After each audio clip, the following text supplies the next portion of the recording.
சொன்னான். சாரா ராம்கிட்ட வேலையில் முழுசாக என்னால் கவனம் செலுத்த முடியல. எப்போ பார்த்தாலும் எனக்கு அவனோட ஞாபகமாகவே இருக்குது. அதே சமயம் எனக்கு ரொம்ப தயக்கமாகவும் இருக்குது. நான் போய் ஒரு பையன் பின்னாடி எப்படி சுற்றுறது, லவ் பண்ணுறதெல்லாம் என்னால் நம்பவே முடியல. அவனுக்காக விடிய விடிய காத்துட்ருக்கேன். அவன் இன்ஸ்டாகிராம் எப்போ பேசுவான் பார்ப்பான் அப்படின்னு பார்த்துட்ருக்கேன்.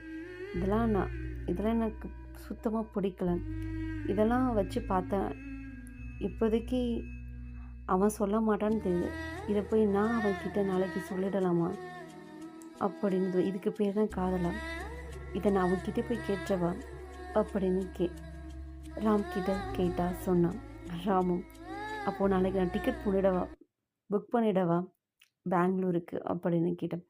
ராம், நிஜமாக தான் சொல்கிறியா சாரா? இதுவும் ஒரு வித அவஸ்தையாக இருக்கு ராம். அவன் இன்னைக்கு பார்க்க வரேன்னு சொல்லும்போது எனக்கு வலிக்குது. இதுதான்